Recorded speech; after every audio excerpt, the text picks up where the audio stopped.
What happens when a kingdom built on oil dares to dream beyond it, only to discover the very foundation beneath its feet is crumbling?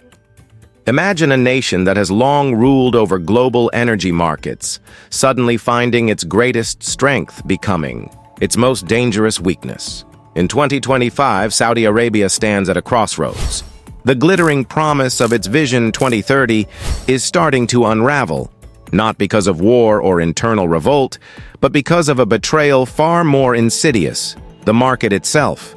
And with it, a trillion-dollar gamble on the future is spiraling toward uncertainty.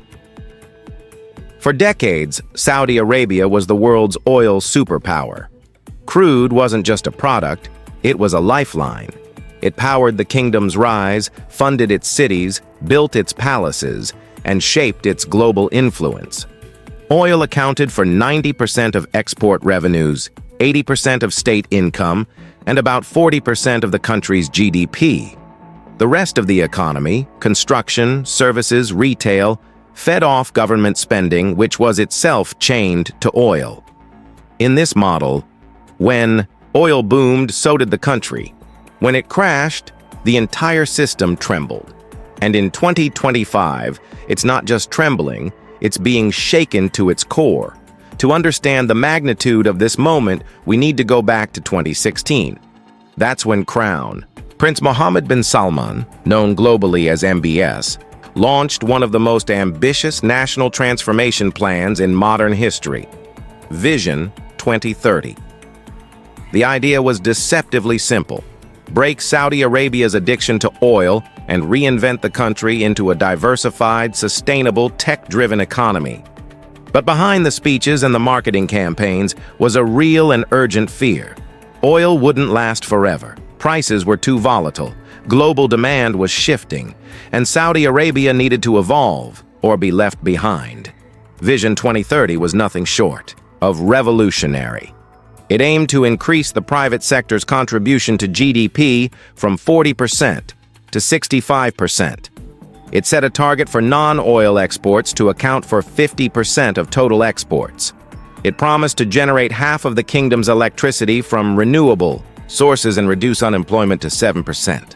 Tourism was expected to explode, with a goal of 100 million annual visitors by 2030, contributing over 10% to the GDP. The vision wasn't just economic, it was social, cultural, and even spiritual, a rebranding of Saudi Arabia's identity for a post-oil world. To fund this transformation, the Crown Prince leaned on two critical pillars: the Public Investment Fund, PIF, and high oil prices. Saudi Aramco, the state oil giant, would generate vast revenues, part of which would flow into the PIF, and from there into megaprojects like NEOM, the Red Sea Project, Qiddiya, and massive tech and infrastructure developments. The numbers were staggering. NEOM alone was projected to cost $500 billion, and the total estimated cost of Vision 2030 hovered around $2 trillion. It was a moonshot, and it needed the wind of rising oil prices at its back to succeed. But here lies the paradox. To escape oil, Saudi Arabia had to double down on oil. The kingdom's entire diversification plan was rooted in petroleum profits.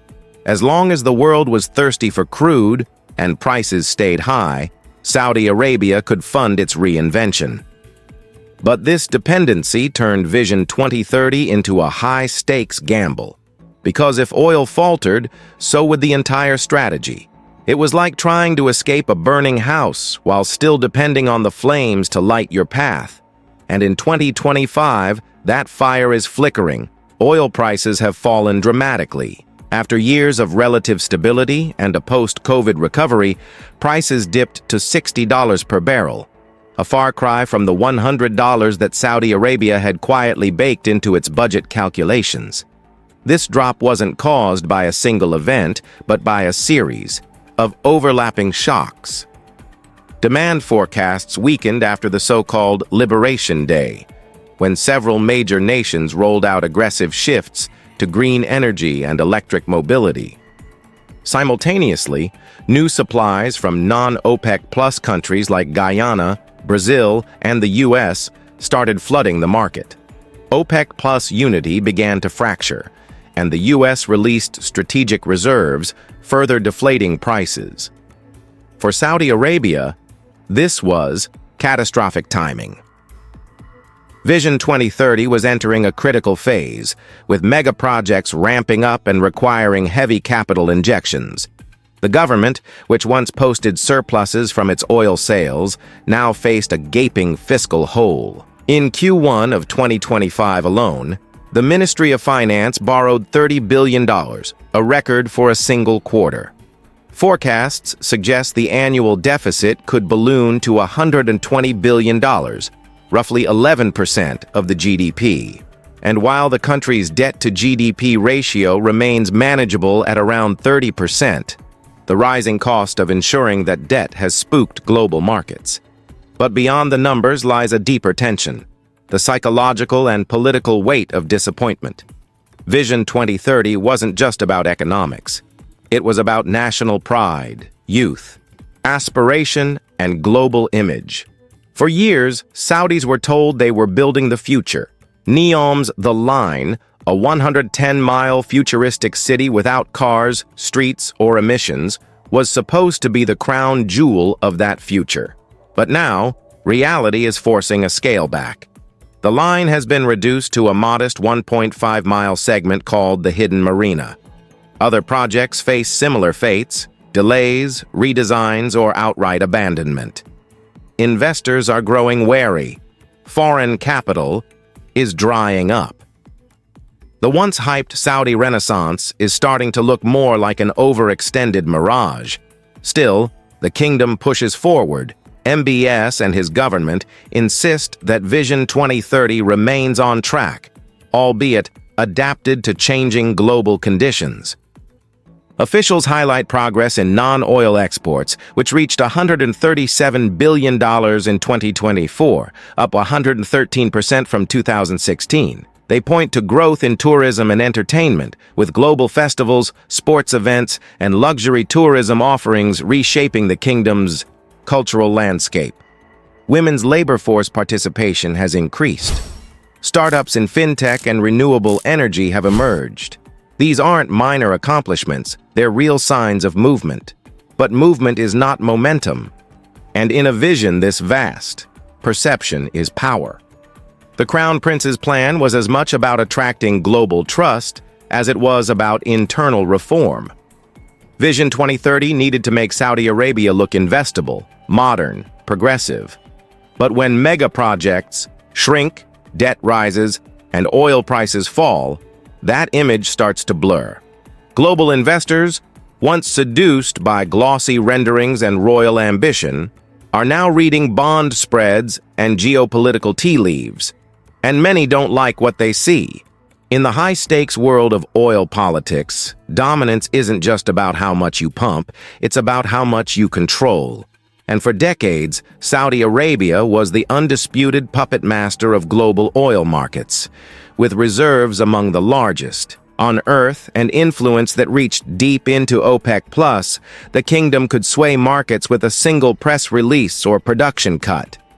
But in 2025, the very tool that once secured Saudi Arabia's dominance has turned against it.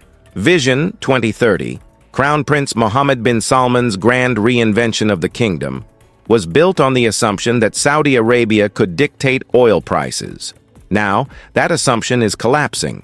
To understand how the kingdom lost its grip, we need to trace the mechanics of the oil price collapse and how geopolitics, rebellion within OPEC+, and a shifting global economy undermined one of the most powerful strategies ever deployed in the energy world. Let's go back to the aftermath of the COVID-19 pandemic. The energy sector had just endured its most brutal shock in a century. In 2020, oil prices went negative for the first time in history, but Saudi Arabia saw opportunity. With the world recovering and demand returning, the kingdom joined forces with OPEC+, a coalition that included Russia, to manage output and engineer a price rebound. It worked. Prices surged through 2021 and 2022. For a brief moment, it looked like Saudi Arabia was back in control, but this control was always fragile. By 2023, cracks began to show. Non-OPEC Plus producers like the US, Canada, Brazil, and especially Guyana began increasing output at a pace no cartel could counter.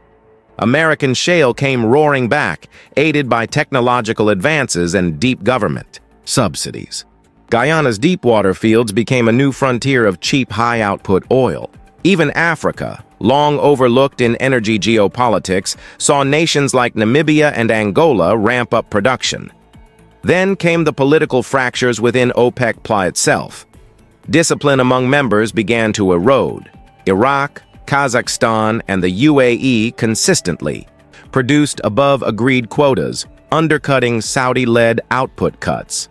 Angola, frustrated with the alliance's structure and Saudi dominance, quit OPEC entirely in 2024. This was no small rebellion. It signaled that the kingdom's once feared grip on the oil cartel was slipping. Faced with falling prices, MBS doubled down. In a bold, almost desperate move, Saudi Arabia slashed production by 2 million barrels per day in late 2024, its lowest output since 2011. The goal was clear: tighten supply, drive prices up, and protect the financial foundation of Vision 2030. But the strategy backfired. Cutting supply meant cutting revenue. With oil at $60 per barrel and Saudi Arabia needing $90 to balance its budget, and even more to fund Vision 2030, the country was essentially bleeding cash. According to Bloomberg Economics, the true break-even point for the kingdom's fiscal health in 2025 was closer to $110 per barrel. Worse, the supply cuts had little effect. Markets didn't budge. The global energy matrix had changed. Why? Because the old rules no longer applied. Back in the 2000s, a cut in Saudi production could send oil prices soaring.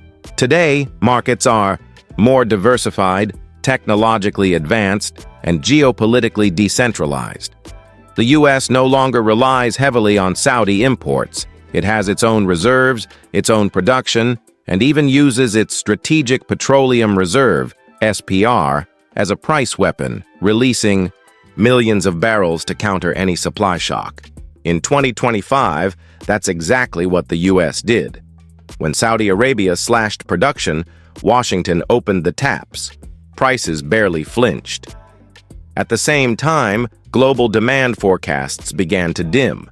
The Liberation Day shift, when major economies like Germany, China, and India made sweeping policy changes toward electric vehicles, hydrogen fuel, and renewables, hit markets with a brutal psychological blow.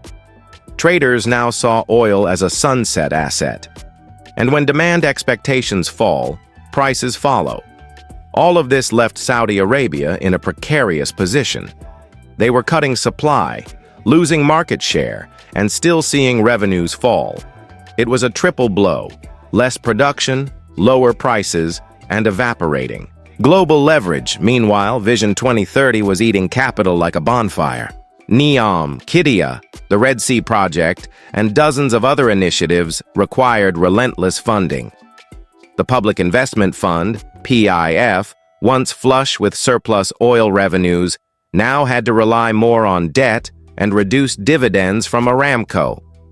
In 2025 alone, Aramco's dividend payout to the government dropped by $32 billion, a massive hole in the budget.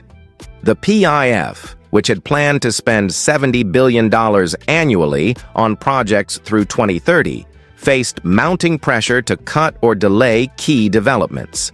This domino effect is already visible. NEOM's centerpiece, the line, has shrunk from a 110-mile megacity to a 1.5-mile starter strip. Foreign investors, once dazzled by glossy presentations and hyper-modern designs, are pulling back. Concerns over feasibility, return on investment, and the kingdom's growing fiscal strain are cooling appetites. The Red Sea Project and Qiddiya are also behind schedule, with construction timelines pushed back and budgets quietly trimmed. At the same time, Saudi Arabia's currency stability is under threat. The real is pegged to the US dollar, and to maintain that peg, the kingdom relies on its foreign currency reserves. But those reserves are being drawn down at alarming rates to cover deficits and defend the currency. If reserves fall too far, the peg could break, triggering inflation, capital flight, and a confidence crisis. In financial markets, red flags are rising.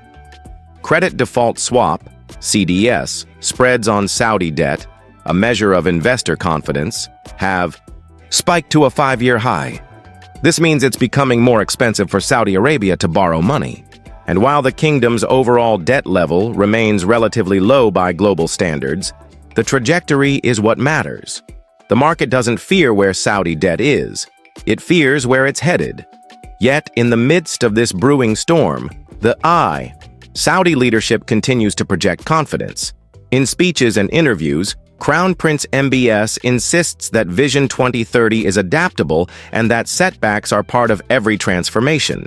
And to be fair, not all is lost. The non-oil economy is growing. Non-oil exports hit record highs in 2024. Tourism revenues are climbing. New sectors like tech, green energy, and logistics are emerging. But the question remains, can these gains scale fast enough to replace oil? By now, the cracks in Vision 2030 aren't just hairline fractures. They're gaping fissures threatening to swallow billions in ambition and credibility. Saudi Arabia's transformation blueprint was never meant to be gradual. It was designed to be explosive, spectacular, and immediate. From sky-piercing luxury hotels on the Red Sea coast to an AI-powered linear metropolis in the desert, the megaprojects weren't merely economic bets. They were cultural shockwaves intended to rebrand the entire identity of the kingdom. But in 2025, the narrative has shifted. The headlines are no longer about unveiling groundbreaking ideas. They're about scaling them down, postponing deadlines, and quietly erasing earlier promises from official timelines. Let's start with the crown jewel of Vision 2030, NEOM. Marketed as a city of the future, NEOM was a $500 billion bet to create a region powered by wind and solar, run by robotics and AI, and completely devoid of fossil-fueled vehicles. At its heart was the Line, a 110-mile linear city running across the desert with zero carbon emissions, no roads, and no cars. But today, that vision has shrunk to just 1.5 miles of constructed corridor, renamed the Hidden Marina. That's not progress. It's a retreat. Construction delays, rising costs, and vanishing investor confidence have taken a wrecking ball to the project. The global investment community that once viewed NEOM as an audacious frontier now sees it as a fiscal liability. Many have pulled out, others have scaled back commitments, and within the kingdom, frustration is rising. Young Saudis who were promised jobs, housing, and opportunity through these megaprojects now see scaffolding standing still in the desert, symbolizing a dream deferred. The story is similar at Qiddiya, a massive entertainment and sports complex, designed to rival Disney World, built just outside of Riyadh.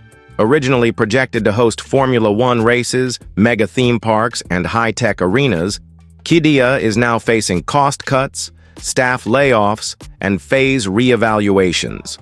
Construction hasn't stopped, but momentum has. Then there's the Red Sea project. Once envisioned as a global tourism magnet, with 50 resort islands and luxury experiences meant to rival the Maldives. Today, fewer than 10% of the planned hospitality units are fully financed. Environmental challenges, logistical issues, and tighter budgets have forced a redesign of the entire project scope. Why are these projects faltering simultaneously? The answer lies in a brutal confluence of fiscal strain, investor skepticism, and operational complexity. Simply put, Vision 2030 was built like a skyscraper with no solid foundation. Its base was oil, and now that base is shaking. The Public Investment Fund, PIF, which was supposed to bankroll much of this transformation, is under pressure. With oil revenues declining and Aramco dividends falling by over $30 billion, the PIF is stretched thin. It planned to invest $70 billion per year into national development, but with current deficits and borrowing levels, that number is now unrealistic. As liquidity tightens, decision-makers are quietly reprioritizing which dreams to keep alive and which to put on hold. But there's another layer to this unraveling: the human factor. Youth unemployment in Saudi Arabia hovers around 26%, a dangerously high figure for a country where over 60% of the population is under the age of 30. Vision 2030 promised to change this. By boosting private sector employment, stimulating tourism, and creating an innovation economy, the plan aimed to absorb millions of young workers into meaningful, forward-facing jobs.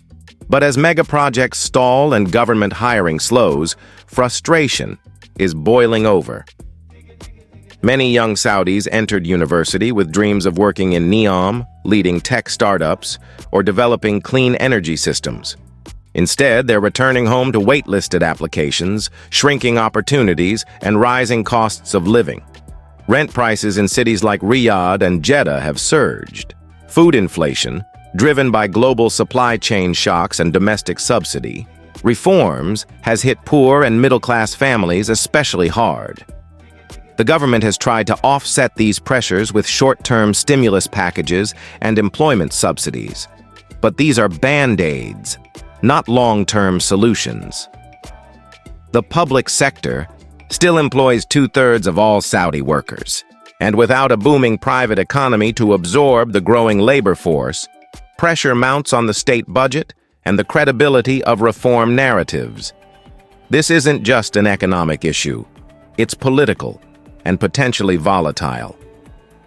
For decades, the implicit social contract in Saudi Arabia was simple. The government provides jobs, subsidies, and security, and in return, citizens offer loyalty and social stability. Vision 2030 aimed to rewrite that contract, shifting expectations from government employment to entrepreneurship, from passive benefits to active participation. But when the promised future doesn't arrive, faith in reform breaks down.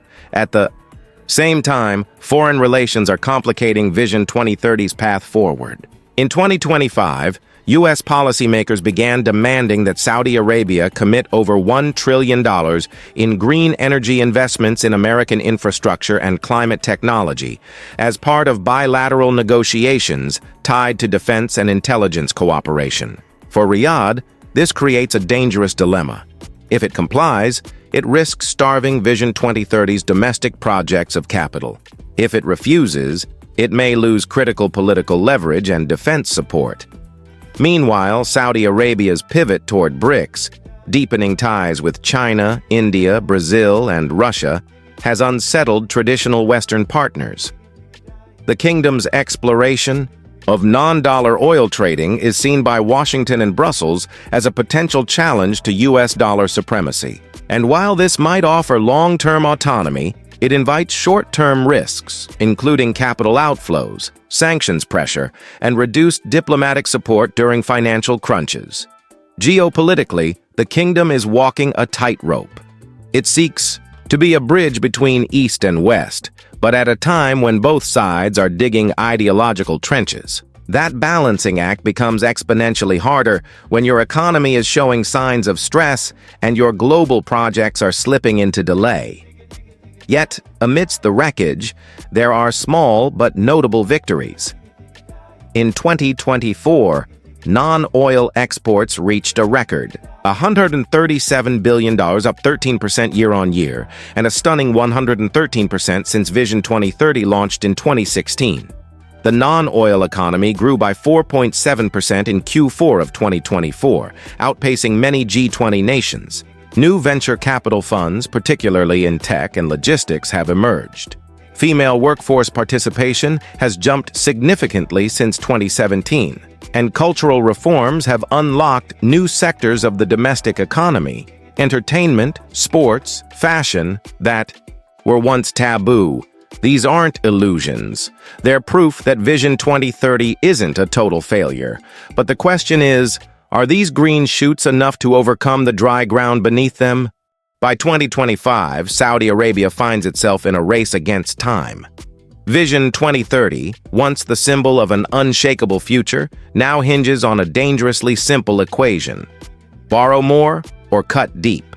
The country is balancing on a fiscal tightrope, and the wind is picking up. Oil revenues are declining. Megaprojects are under-delivering. Investor confidence is weakening. And yet, the demands of Vision 2030 haven't eased. They've grown heavier, louder, more urgent. Now, behind closed palace doors, officials are scrambling to solve a problem that might no longer have a purely financial solution. This is not just about money anymore. It's about credibility, control, survival. Let's begin with the debt spiral. In Q1 of 2025, Saudi Arabia borrowed a record $30 billion from global markets. That's not just a headline, it's a flashing red signal. For a country that once swam in oil surpluses and rarely needed external financing, this level of borrowing represents a seismic shift in fiscal strategy.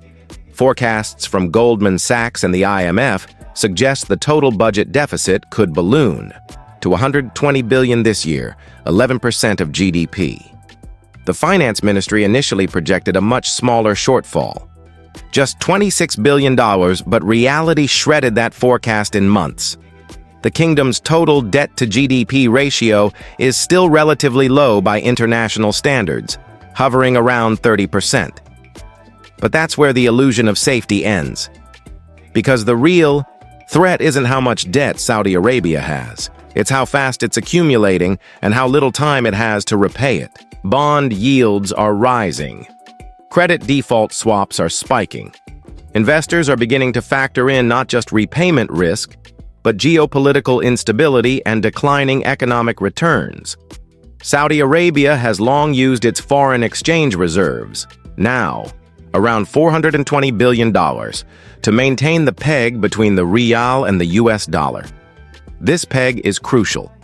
It underpins trade, investment, and public confidence. But every time the kingdom draws from these reserves to plug deficits or defend the currency, it gets closer to a breaking point. Economists warn that if the reserves drop below $250 billion, the peg may become unsustainable. That would ignite inflation, capital flight, and possibly a chain reaction of economic disruption across the Gulf. At the same time, a quiet but fierce debate is raging within Saudi Arabia's inner circles. Should the kingdom continue funding megaprojects like NEOM, Qiddiya, and the Red Sea resorts? Or should it scale back, redirecting funds into more immediate and resilient sectors like healthcare, education, and small business support? This debate is not just economic, it's generational. The younger, reform-minded officials, aligned closely with Crown Prince MBS, argue that cutting Vision 2030 would destroy Saudi Arabia's global credibility. They believe the country must press on, even if it means borrowing more and taking greater risks. They see Vision 2030 as an existential leap forward, a once-in-a-lifetime shot at modernization. But the older, more conservative voices in the government, especially those rooted in finance and defense, are sounding alarms. They warn that without recalibration, the entire system could overload. That unchecked borrowing, combined with underperforming megaprojects and a weakening oil sector, is a recipe for fiscal collapse. Outside the palace, these tensions are mirrored. In the streets, inflation, while officially reported at 3.7%, is felt far more acutely by everyday Saudis. Food prices are up double digits year on year. Rents in major cities have surged. Government subsidies on electricity and fuel have been quietly reduced, part of the fiscal tightening plan. And the job market, especially for university graduates, is increasingly competitive and saturated. These realities are causing subtle but significant shifts in the social fabric.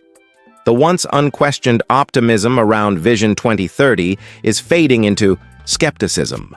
In focus groups conducted by regional think tanks, young Saudis express concerns about the long-term viability of the plan.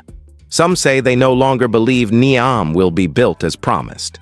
Others worry that the economic stress will lead to political backsliding, reversing recent social liberalizations. Meanwhile, global markets are hedging for impact. Wall Street and European investors are quietly adjusting their models. Investment.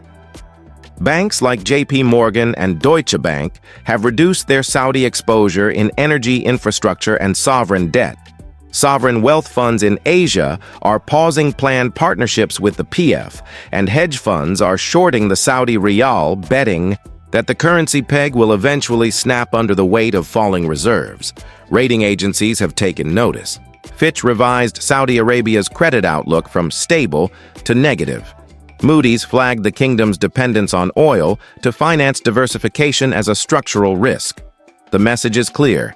If oil stays cheap, Saudi Arabia stays vulnerable. So where does that leave Vision 2030? Ironically, some of its strongest performing sectors are the ones least tied to the megaprojects. The tourism and entertainment sectors have shown real traction, bolstered by new visa rules and high-profile international events. Domestic tourism surged during 2024 and early 2025. Sporting events like the Formula E Grand Prix and heavyweight boxing matches have drawn global attention. Cultural festivals in Riyadh and Jeddah have created vibrant, profitable ecosystems. The tech sector, too, is beginning to show promise. With over $1.5 billion in domestic and foreign venture capital injected into Saudi startups in 2024, the country is starting to see a generation of entrepreneurs emerge. Fintech, AI services, renewable energy platforms, and logistics startups are slowly taking root. But here's the challenge. These sectors are still too small to shoulder the weight of the national economy. And unless they scale quickly, they risk becoming case studies of lost potential rather than pillars of resilience. In international relations, Saudi Arabia's strategic gamble continues. The pivot toward BRICS and the gradual de-dollarization of oil sales signal a major realignment. In theory, selling oil in yuan, rupees, or euros offers new leverage. But in practice, it reduces liquidity, exposes Saudi reserves to exchange risk, and complicates financial planning. It also invites political backlash from Washington, where lawmakers are already pushing for greater scrutiny of arms sales and intelligence sharing with Riyadh. These external pressures are colliding with internal fragilities to form a perfect storm. One that could, if left unchecked, dismantle not only Vision 2030, but the economic backbone of the kingdom. As the dust settles over the Arabian desert, one truth emerges from the chaos. Vision 2030 is no longer a straight path. It's a forked road with three uncertain directions. Each scenario holds consequences not only for the kingdom, but for global energy markets, financial systems, and geopolitical alliances. Saudi Arabia, once the master of oil-driven destiny, now finds itself facing the harsh calculus of ambition, timing, and economic gravity. What happens next will define more than just the Middle East. It may reshape the balance of global power for decades to come. The first possible future is a miraculous rebound.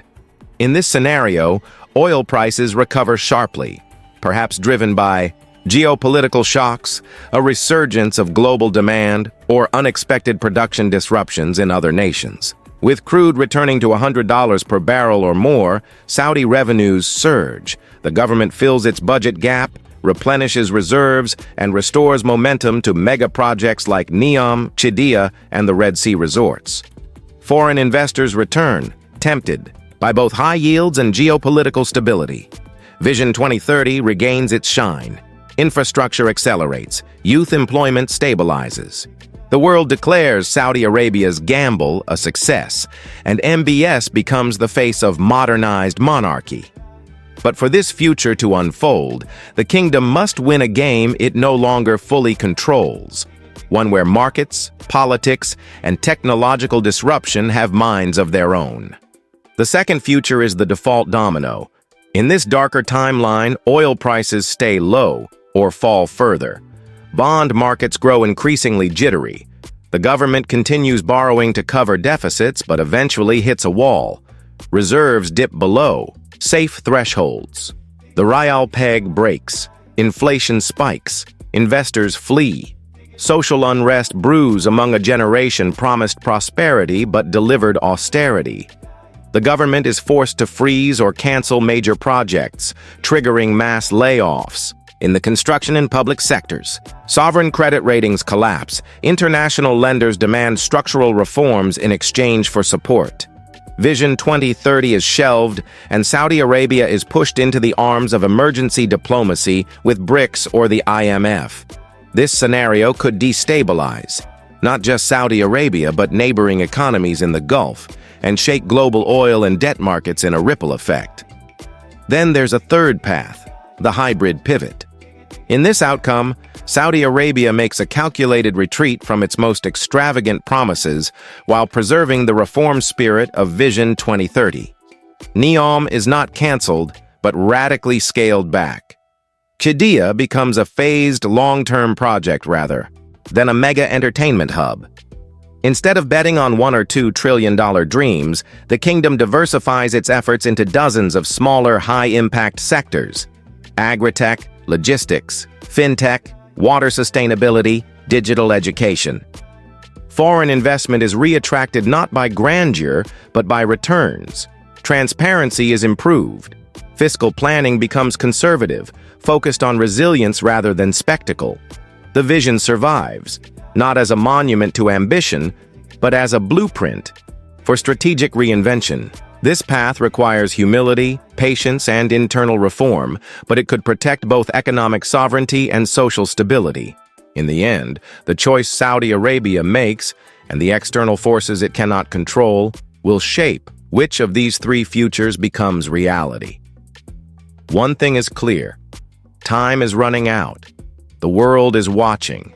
Investors are calculating, and millions of Saudis are waiting to see whether the dream they were sold was a promise or a mirage. If you followed this story to the end, it means you're not just a passive viewer. You're part of a community that seeks to understand the deeper forces shaping our world. And now, we want to hear from you. Did this analysis open your eyes to the realities behind Vision 2030? Do you think Saudi Arabia can still pull it off? Or is the collapse already underway? Drop your opinion in the comments. We read everything. Your voice matters here. And if you found this video insightful, hit the like button so YouTube knows this content is worth sharing. Subscribe to Break Bank right now to stay ahead of the headlines. We decode global economics, expose the truths behind political ambitions, and bring you cinematic breakdowns that reveal what mainstream media won't. This isn't just a channel. This is where smart people come to understand power, money, and the future. Click subscribe and join us for the next big story.